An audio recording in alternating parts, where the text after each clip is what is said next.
الحمد لله رب العالمين الرحمن الرحيم الحمد لله رب العالمين والصلاة والسلام على أشرف الأنبياء والمرسلين وعلى آله وصحبه أجمعين وعلى من تبعهم بإحسان إلى يوم الدين أما بعد. ناظرین، آداب زندگی کا سلسلہ ہمارا چل رہا ہے. اسی سے جڑا ہوا آداب زندگی کا ایک اور اہم ادب قضاء حاجت کے آداب. اس حوالے سے انشاءاللہ آج کے اس ملاقات میں ہم گفتگو کریں گے. آپ نے وہ واقعہ بارہا سنا ہوگا کہ مشرکین حضرت سلمان فارسی رضی اللہ تعالیٰ عنہ سے کہا کرتے تھے بطور مذاق: قد علمکم نبیکم صلی اللہ علیہ وسلم کل شیء حتی القراءۃ، کہ تمہارے نبی نے تو تمہیں ساری چیزیں بتا دی، یہاں تک کہ قضاء حاجت کے بھی آداب آپ کو سکھائے. تو اس پر حضرت سلمان فارسی رضی اللہ تعالی عنہ شرمائے بغیر فخر سے کہا کرتے تھے کہ ہاں، ہمارے نبی نے ہمیں قضاء حاجت کے بھی آداب سکھائے ہیں. اس کے بعد چند آداب وہ بیان کرتے ہیں. اسلام کتنا بہترین دین ہے کہ ہمیں ہر چھوٹی سی چھوٹی چیز میں بھی رہنمائی کرتا ہے اور ہر بڑی چیز میں بھی رہنمائی کرتا ہے. جس مذہب میں، جس دین میں اتنی باریکیاں بتائی گئی ہوں، کیا اس دین میں بڑے بڑے مسائل کا حل نہیں ہوگا؟ ضرور ہوگا. بس ہم دین سیکھنا شروع کریں. دین سیکھیں گے تو زندگی آسان ہوگی، زندگی کے مشکلات دور ہوں گے. تو قضاء حاجت کے آداب میں سے سب سے پہلا ادب یہ ہے کہ جب ضرورت ہو قضاء حاجت کی تو فوراً چلے جائیں. پیشاب کی یا پاخانے کی ضرورت ہو، اسے روک کر رکھنا نہیں ہے، فوراً چلے جائیں. اور آج کل جو میڈیکل سے تعلق رکھتے ہیں لوگ، ڈاکٹرز وغیرہ بھی کہتے ہیں کہ جب انسان کو پیشاب پاخانے کی ضرورت ہو اسی وقت وہ چلا جائے. اگر اسے روک کر رکھتا ہے تو اس سے کئی ساری بیماریاں آ سکتی ہیں، کڈنی وغیرہ کی بیماری آ سکتی ہے یا اور بہت ساری بیماریاں اس سے آ سکتی ہیں. بعض لوگ اس طرح کنٹرول کرتے ہیں جب پیشاب پاخانہ آتا ہے. عموماً یہ اس وقت ہوتا ہے جب بندہ آفس کے کام میں مشغول ہے، جب اسے پیشاب آتا ہے تو روک کے رکھتا ہے. یا کبھی کبھار رات میں آپ سو رہے ہوں تو رات میں اٹھ کر جانا بہت مشکل ہوتا ہے، کون اٹھ کر جائے گا آئے گا، اسی لیے کنٹرول کرتے رہتے ہیں. نہیں، اس طرح کنٹرول کرنا، اسے دبا کے رکھنا مناسب نہیں. یا کبھی کبھار چھوٹے بچے بھی اس طرح رات میں ڈرتے ہیں، ہاسٹل وغیرہ میں یا مدارس میں پڑھنے والے اکیلے اٹھ کر جانا ان کے لیے مشکل ہوتا ہے کہ بیڈ روم اتنے کی یہاں پر ہوتا ہے تو ٹوائلٹ اس کونے میں ہوتا ہے، تو وہاں تک جو جانا ہوتا ہے رات میں، اس سے ڈر محسوس ہوتا ہے بچوں کو، تو وہ بھی اس طرح کنٹرول کرتے ہیں. یا پھر دن میں بھی بچے کلاس روم میں ہوں یا گھروں میں ہوں، اس طرح اس کو دبا کے رکھتے ہیں پیشاب پاخانے کو. یہ اچھی بات نہیں، اس سے ہمیں بیماریاں ہو سکتی ہیں. اصل میں یہ ادب کہاں سے لیا اہل علم نے؟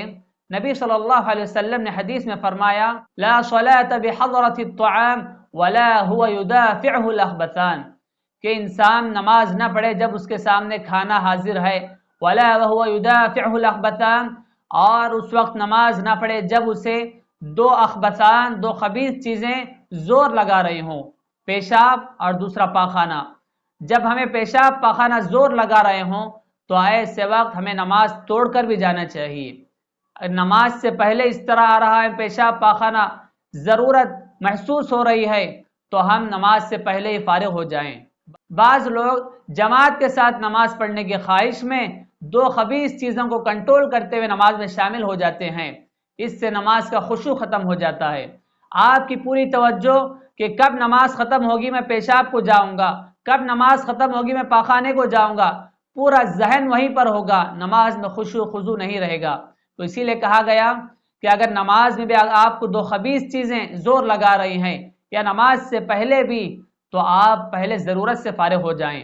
جب نماز میں اس طرح کا حکم دیا گیا ہے تو عام حالتوں میں بدرجہ اولا انسان کو جب بھی ضرورت ہو تو فوراً قضاء حاجت سے فارغ ہو جائے، ضرورت پوری کر لے. اسے کنٹرول کرنا یا اسے دبا کے رکھنا مناسب نہیں، اچھی بات نہیں. قضاء حاجت کے حوالے سے دوسرا ادب: جب بھی ہم قضاء حاجت کے لیے جائیں، باتھ روم ٹوائلٹ کے لیے جائیں تو پردے کا پورا اہتمام کریں. آج کل تو خیر سٹی میں اس طرح بند کمرے میں ہوتا ہے ٹوائلٹ وغیرہ، عمارت میں ہوتا ہے، لیکن گاؤں وغیرہ میں لوگ اس چیز کا اہتمام نہیں کرتے، وہاں پر جھاڑیوں میں، جنگل میں، کھلی جگہ میں، میدانوں میں جا کر پیشاب پاخانہ کرتے ہیں، تو وہاں پر اس چیز کی بہت اہمیت ہوتی ہے۔ اکثر لوگ گاؤں وغیرہ میں، قریے میں پردے کا اہتمام نہیں کرتے، 4-5 لوگ مل کے نکلتے ہیں، سب بازو بازو بیٹھ جاتے ہیں یا تھوڑی دور پر بیٹھ جاتے ہیں، جس میں پردے کا اہتمام نہیں کرتے۔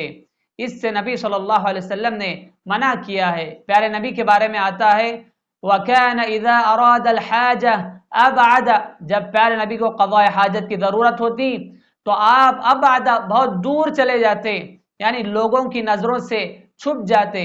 پردے کا خاص اہتمام ہونا چاہیے۔ اور ایک مرتبہ پیارے نبی کا گزر 2 قبروں پر سے ہوا جنہیں عذاب دیا جا رہا تھا، تو نبی صلی اللہ علیہ وسلم نے ان کے عذاب دینے کی وجہ بتائی۔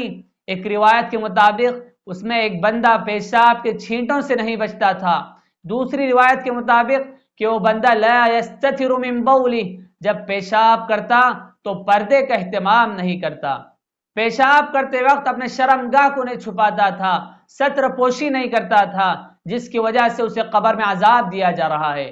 تو اس کا خاص اہتمام کرنا ہے، جب بھی ہم قضاء حاجت کے لیے جائیں تو پردے کا خاص اہتمام کریں۔ اور آج کل یہ چیز بس سٹینڈ وغیرہ میں بھی ہوتی ہے، یا اور بھی مقامات پر جہاں پر صرف بیچ میں ایک پتھر ہوتا ہے، اس کے بازو دوسرا بندہ کھڑا ہوتا ہے، پھر ایک پتھر، پھر ایک تیسرا بندہ، تو اس میں بھی اکثر ہے نا پردے کا اہتمام نہیں ہوتا، بے پردگی ہو جاتی ہے۔ تو آپ کوشش کریں، اگر آپ کو پیشاب کے لیے بھی جانا ہے تو آپ پاخانے میں ہی جائیں، ٹوائلٹ میں ہی جا کر کریں، جس سے پردے کا اہتمام ہو جاتا ہے۔ قضاء حاجت کے آداب میں سے یہ بھی ہے کہ 3 ملعون جگہوں پر پیشاب پاخانہ کرنے سے ہم بچیں۔ پیارے نبی فرماتے ہیں، معاذ بن جبل رضی اللہ تعالیٰ عنہ روایت کرتے ہیں، قال رسول اللہ صلی اللہ علیہ وسلم اتقوا الملاعن الثلاث، 3 لعنت کرنے والی جگہوں سے بچو، البراز فی الموارد وقارعۃ الطریق والظل، پنگٹ جہاں پر لوگ اپنے جانوروں کو پانی پلانے کے لیے لاتے ہیں، اور راستے کے درمیان میں، اور تیسرا سائے دار درخت کے نیچے۔ راستہ لوگوں کا عام راستہ ہے جس پر اگر آپ گندگی کریں گے تو ہر گزرنے والا وہاں سے آپ پر لعنت کرے گا، بد دعا دے گا۔ اسی طرح سائے دار درخت ہے، لوگ گرمی کی شدت سے بچنے کے لیے یا کچھ دیر آرام کرنے کے لیے سائے دار درخت کے نیچے لیٹنے کے لیے آتے ہیں۔ آپ اسی جگہ پر جا کر ٹوائلٹ کر دیں، پیشاب کر دیں تو لوگ آپ پر لعنت کریں گے، بد دعا کریں گے۔ یہ اس زمانے کے لحاظ سے نبی صلی اللہ علیہ وسلم نے فرمایا، اور آج کل بھی لوگ اس طرح کرتے ہیں، خاص کر اس میں مسلم محلے بدنام ہیں۔ کیا کرتے ہیں ہمارے محلات میں، صبح سویرے دروازہ کھولتے ہیں، بچے کو لے جا کر وہیں پر بٹھا دیتے ہیں، یا جو نالی ہوتی ہے اس کے کنارے بچوں کو بٹھا دیتے ہیں ٹوائلٹ کے لیے، پاخانے کے لیے۔ بالکل غلط بات ہے، لوگوں کا عام راستہ ہے، آپ وہاں پر گندگی کر رہے ہیں جس سے لوگوں کو تکلیف ہوگی، لوگ آپ پر لعنت کریں گے، بد دعا کریں گے۔ تو اسی لیے اس سے ہمیں بچنا ہے۔ آپ بند کمرے میں پیشاب پاخانے کے لیے جائیں، یا پھر جو لوگوں کا عام راستہ ہے ایسے راستے پر پیشاب پاخانہ نہ کریں، اس کا بھی خاص اہتمام ہونا چاہیے۔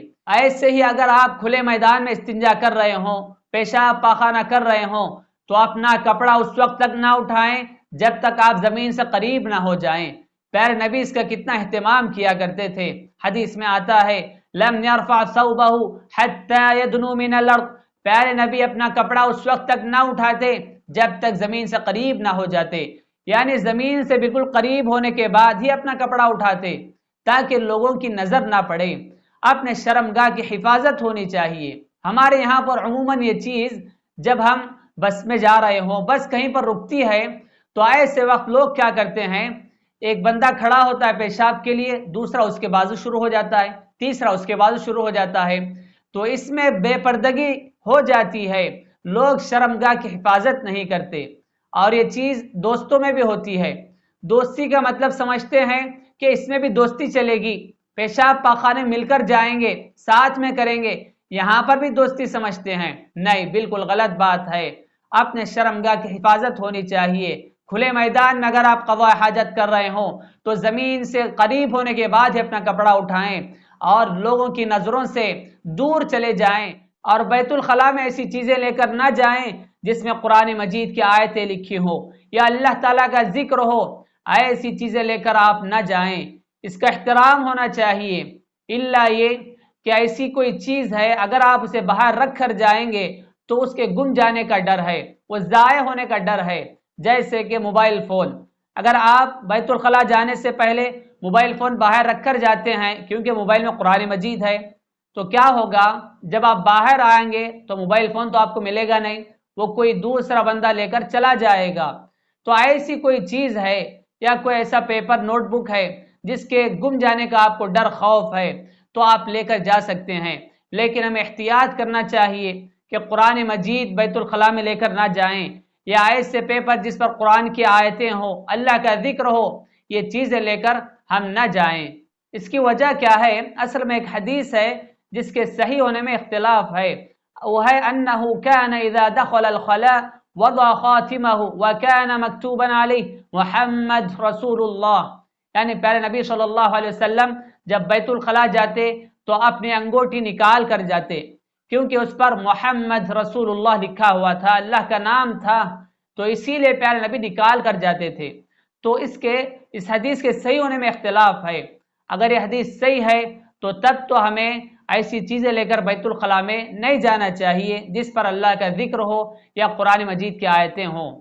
اگر یہ حدیث مختلف بھی ہے تو تب بھی ہمیں احتیاط کرنا چاہیے۔ غلطی یہ بھی ہوتی ہے کہ کچھ لوگ رنگ ٹون میں تکبیرات رکھتے ہیں یا پھر قرآن مجید کی آیتیں رکھتے ہیں۔ پہلے یہ چیز بہت زیادہ ہوتی تھی، آج بھی لوگ رکھتے ہیں۔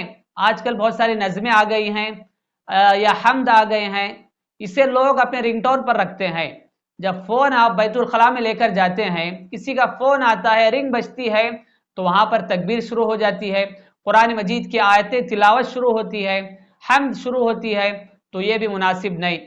آپ ایسے رنگ ٹون نہ رکھیں کیونکہ اس سے قرآن مجید کی بے ادبی ہوتی ہے، اللہ تعالیٰ کے ذکر کی بے ادبی ہوتی ہے۔ آپ نارمل رنگ ٹون رکھیں جس میں قرآن مجید کی آیتیں وغیرہ نہ ہوں۔ ایک ادب یہ بھی ہے کہ جب ہم قضاء حاجت کے لیے جائیں تو قبلے کی طرف رخ کر کے پیشاب پاخانہ نہ کریں۔ ایسے کئی سارے احادیث ہیں جس میں پیارے نبی نے منع کیا ہے قبلے کی طرف پیشاب پاخانہ کرنے سے۔ پیارے نبی فرماتے ہیں اذا جلس احدكم على حاجته فلا يستقبل القبلة ولا يستدبرها۔ ایک اور حدیث اذا اتى احدكم الغائط فلا يستقبل القبلة ولا يوليها، کہ جب آپ پیشاب پاخانہ کے لیے جائیں بیٹھیں تو قبلے کی طرف نہ اپنا چہرہ کریں نہ ہی اپنی پیٹھ کریں۔ اس چیز کا اہتمام لوگ گھروں میں تو کرتے ہیں، جو باتھ روم وغیرہ ٹوائلٹ بناتے ہیں گھروں میں، اس میں اس کا اہتمام کیا جاتا ہے کہ قبلے کی طرف باتھ روم نہیں بناتے، قبلہ اس جانب ہے تو ٹوائلٹ اس طرح بناتے ہیں، گھروں میں اہتمام کرتے ہیں۔ لیکن اس چیز میں غلطی کہاں پر ہوتی ہے؟ جب ہم کھلے میدان میں پیشاب پاخانہ کرتے ہیں، ہم بس میں سفر کر رہے ہوں، بس سے اترتے ہیں پیشاب کے لیے تو اس وقت ہم احتیاط نہیں کرتے، جدھر رخ ملا ادھر شروع ہو جاتے ہیں۔ ایسا نہیں ہونا چاہیے، قبلے کا احترام، قبلے کا ادب کریں، قبلے کی طرف رخ کر کے پیشاب پاخانہ نہیں کرنا ہے۔ اس میں علماء مختلف ہیں، بعض علماء کا کہنا ہے کہ یہ حکم صرف کھلے میدان میں ہے، جب ہم کھلے میدان میں قضاء حاجت کر رہے ہوں تو اسی وقت قبلے کی طرف رخ کر کے پیشاب پاخانہ نہ کریں، گھروں میں کر سکتے ہیں۔ لیکن دوسرے علماء کہتے ہیں کہ یہ حکم گھروں میں بھی ہے، عمارت میں بھی جب ہم پیشاب وغیرہ کریں تو قبلے کی طرف رخ نہیں ہونا چاہیے، اور کھلے میدان میں بھی اس طرح نہیں کرنا چاہیے۔ اس حوالے سے ابو ایوب انصاری رضی اللہ تعالیٰ عنہ وہ بیان کرتے ہیں کہ ہم مدینہ میں تھے، جب ہم ملک شام گئے تو وہاں پر ہم نے دیکھا کہ بیت الخلاء قبلے کی طرف بنے ہوئے ہیں، تو بیان کرتے ہیں کہ جب ہم وہاں پر قضاء حاجت کے لیے جاتے تو کننا نحرف، تھوڑا سا ہم اس طرح پھر کر بیٹھ جاتے تاکہ قبلے کی طرف رخ نہ ہو، اور اللہ تعالیٰ سے مغفرت طلب کر لیتے کہ پروردگارا اگر ہم سے اس میں غلطی ہو گئی ہے تو ہمیں معاف فرما۔ تو ہمیں احتیاط کرنا چاہیے، خاص کر کھلے میدان میں اس چیز کا خاص خیال رکھیں کہ قبلے کی طرف ہمارا چہرہ بھی نہیں کریں اور ہماری پیٹھ بھی نہ کریں۔ قضاء حاجت کے آداب میں سے یہ بھی ہے کہ ٹہرے ہوئے پانی میں پیشاب پاخانہ نہ کریں۔ حدیث میں آتا ہے لا یبولن احدکم فی الماء الراکد، کہ ٹہرے ہوئے پانی میں پیشاب نہ کریں۔ ہمارے معاشرے میں یہ غلطی کہاں پر ہوتی ہے؟ کنویں وغیرہ میں یا تالاب میں لوگ پیشاب جب ضرورت محسوس ہوتی ہے تو اسی میں شروع ہو جاتے ہیں، یا تالاب کے پاس آپ کسی ضرورت کے لیے گئے ہیں گھومنے کے لیے یا کپڑے دھونے کے لیے تو اسی تالاب میں پیشاب پاخانہ کر دیتے ہیں۔ یہ اس سے نبی صلی اللہ علیہ وسلم نے منع کیا ہے۔ اگر آپ کو پیشاب پاخانہ کرنا ہی ہے تالاب کے پاس تو اس میں سے پانی لے لیں اور تھوڑا سا دور ہٹ کر استنجا کریں، قضاء حاجت کریں۔ اگر اسی تالاب میں آپ کرتے ہیں تو گندگی وہیں پر رہ جاتی ہے۔ آپ بہتے ندی میں کر سکتے ہیں، وہ بہتا پانی آپ کی گندگی کو صاف کر دے گا، لیکن تالاب اس میں پانی بہتا نہیں ہے، گندگی وہیں پر رہتی ہے، تو اسی لیے ٹھہرے ہوئے پانی میں پیشاب پاخانہ نہ کریں۔ آج کل سٹی میں تو خیر شہروں میں کنویں تالاب وغیرہ دیکھنے کا موقع زیادہ نہیں ہوتا، لیکن سٹی میں سوئمنگ پول بنے ہوئے ہوتے ہیں، جس میں اکثر لوگ یہ غلطی کرتے ہیں کہ سوئمنگ پول میں پیشاب کر دیتے ہیں۔ وہ ایک ٹھہرا ہوا پانی ہے، اس میں اگر آپ گندگی کریں گے، پیشاب کریں گے تو اسی پانی میں آپ کی گندگی مل جائے گی۔ ایک الگ بات ہے کہ سوئمنگ پول اس کو صاف کیا جاتا ہے، پانی اس کا چینج کیا جاتا ہے، وہ کتنے دنوں میں کرتے ہیں پتہ نہیں، لیکن ایک دن میں سینکڑوں لوگ آ کر وہاں پر سوئمنگ کرتے ہیں، تیرتے ہیں، اس میں آدھے سے زیادہ لوگ تو اسی میں گندگی کر دیتے ہیں، تو یہ مناسب نہیں۔ نبی صلی اللہ علیہ وسلم نے ٹھہرے ہوئے پانی میں پیشاب کرنے سے منع کیا ہے، اس کا ہمیں خاص اہتمام کرنا چاہیے۔ ایک تعلیم یہ بھی دی گئی کہ جب ہم پیشاب کر رہے ہوں تو بیٹھ کر ہی پیشاب کرنا چاہیے، اور اگر ہم کھلے میدان میں کر رہے ہیں پیشاب تو نرم زمین دیکھنی ہے جہاں سے پیشاب کے چھینٹے ہمارے کپڑے پر نہ اڑیں، ہمارے جسم پر نہ اڑیں۔ ہاں اگر کبھی ضرورت ہے تو کھڑے ہو کر پیشاب کیا جا سکتا ہے۔ پیارے نبی کے بارے میں آتا ہے کہ آپ صلی اللہ علیہ وسلم ایک قوم کے کچرا پھینکنے کی جگہ پر آئے، وہاں پر اتى النبی صلی اللہ علیہ وسلم سباتۃ قوم فبال قائما، کھڑے ہو کر پیشاب کیا۔ اہل علم اس کی وجہ بتاتے ہیں کہ اصل میں پیارے نبی کو اس سے چند دن قبل آپ گھوڑے سے گر گئے تھے، جس کی وجہ سے آپ کے پیر میں زخم تھا، اسی لیے آپ نے کھڑے ہو کر پیشاب کیا۔ یا بعض کہتے ہیں کہ اصل میں وہ کچرا پھینکنے کی جگہ تھی، اگر آپ وہاں پر بیٹھ کر پیشاب کرتے تو گندگی لگنے کا ڈر تھا، اسی لیے پیارے نبی نے کھڑے ہو کر پیشاب کیا۔ وجہ چاہے یہ ہو چاہے وہ ہو، لیکن ہمارا عام طریقہ جو ہونا چاہیے بیٹھ کر پیشاب کرنے کا۔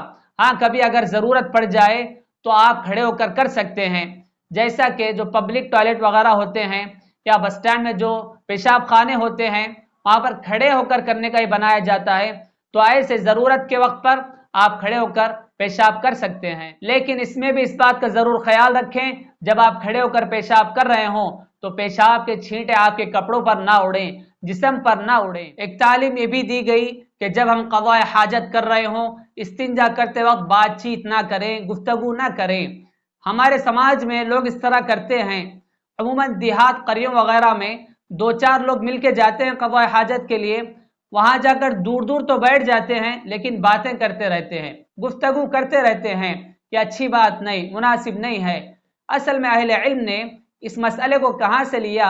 ایک حدیث آتی ہے جابر بن عبداللہ رضی اللہ تعالی عنہ، وہ بیان کرتے ہیں ان رجلا مر علی النبی صلی اللہ علیہ وسلم وهو یبول فسلم علیہ، کہ پیارے نبی قضاء حاجت کر رہے تھے، ایک بندے کا وہاں پر سے گزر ہوا، اس نے پیارے نبی کو سلام کیا تو پیارے نبی نے سلام کا جواب نہیں دیا۔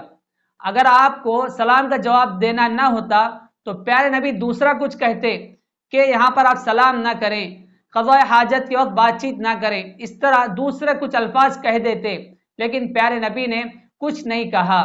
اس سے اہل علم کہتے ہیں کہ قضاء حاجت کے وقت بات چیت نہ کریں۔ قضاء حاجت یہ سلام کرنے کی یا سلام کا جواب دینے کی جگہ نہیں ہے، قضاء حاجت یہ بات چیت کرنے کی، گفتگو کرنے کا موقع نہیں ہے۔ بات چیت سے ہم گریز کریں، گفتگو نہ کریں۔ اور یہ چیز گھروں میں بھی ہوتی ہے کہ بیت الخلاء میں کوئی بندہ ہوتا ہے، باہر سے کوئی سوال پوچھا جاتا ہے تو اندر سے وہ جواب دیتا ہے، اس طرح کی گفتگو ہوتے رہتی ہے گھروں میں، دیہات قریوں وغیرہ میں بھی، اس سے ہم گریز کریں۔ ایسے ہی استنجا کے وقت دایاں ہاتھ استعمال نہ کریں، رائٹ ہینڈ سے اپنے شرمگاہ کو نہ چھوئیں۔ حدیث میں آتا ہے اذا بال احدکم فلا یاخذن ذکرہ بیمینہ ولا یستنجی بیمینہ، دائیں ہاتھ سے اپنے شرمگاہ کو چھونا بھی نہیں ہے اور دائیں ہاتھ سے قضاء حاجت کی گندگی اسے صاف بھی نہیں کرنا ہے۔ آپ دائیں ہاتھ سے مدد لے سکتے ہیں، پانی لے لیے وغیرہ وغیرہ، لیکن شرمگاہ کو نہ چھوئیں۔ گندگی صاف کرنے کے لیے لیفٹ ہینڈ کو یوز کریں، بائیں ہاتھ کا استعمال کریں۔ ایسے ہی اگر آپ کھلے میدان میں قضاء حاجت کے لیے گئے ہوں، یا ایسے موقع پر جب آپ کے پاس پانی نہ ہو قضاء حاجت کے بعد، تو آپ ڈھیلے یا پتھر کا استعمال کر سکتے ہیں۔